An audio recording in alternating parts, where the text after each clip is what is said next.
O guys, ito naman, komentuhan na naman natin itong si Marcobeta, no?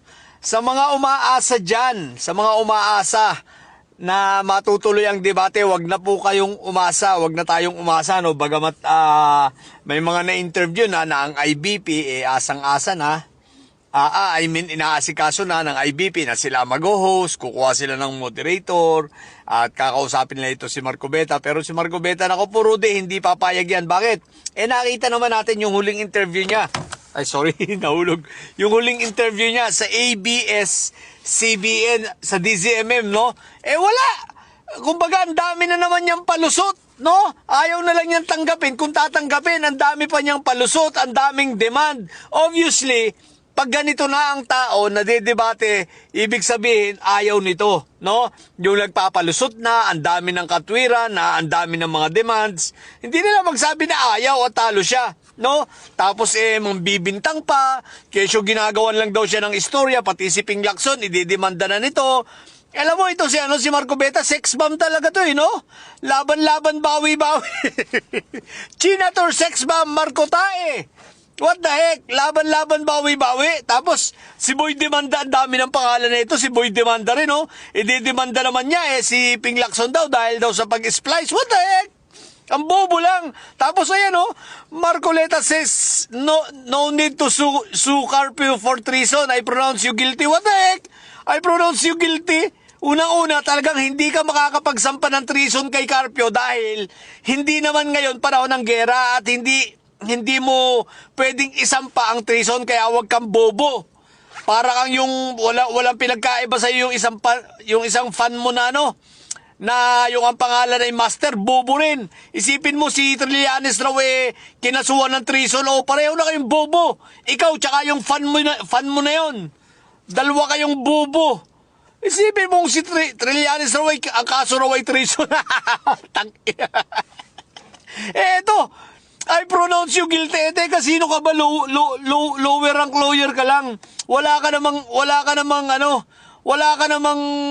ranggo. Sabi natin, wala ka namang narating sa pagiging lawyer mo.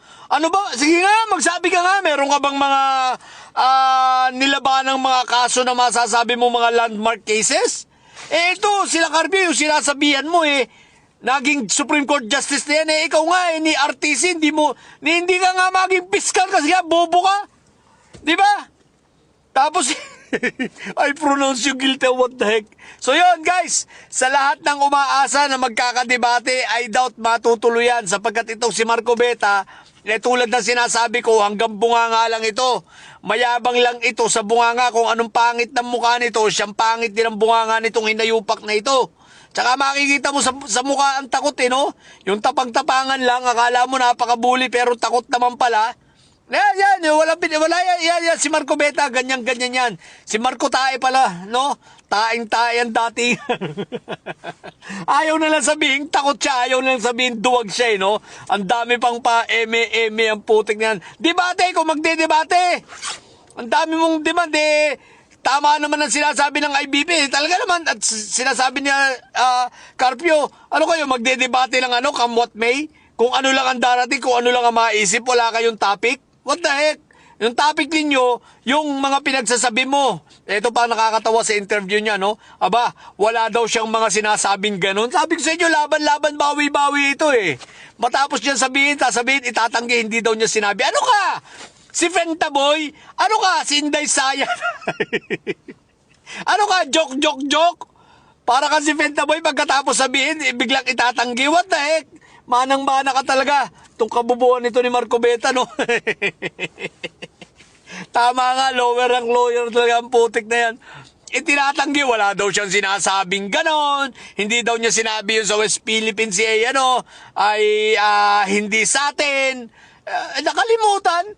Nagka-insomnia nung hearing sa Congress dati.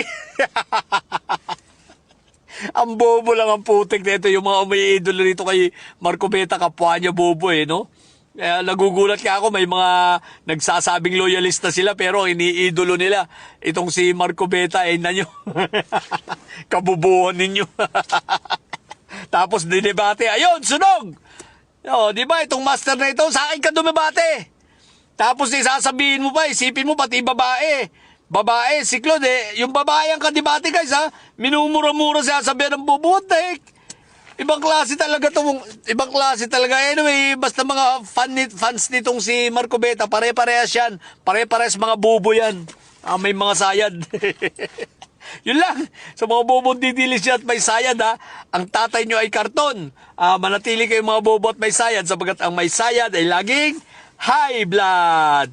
Bye!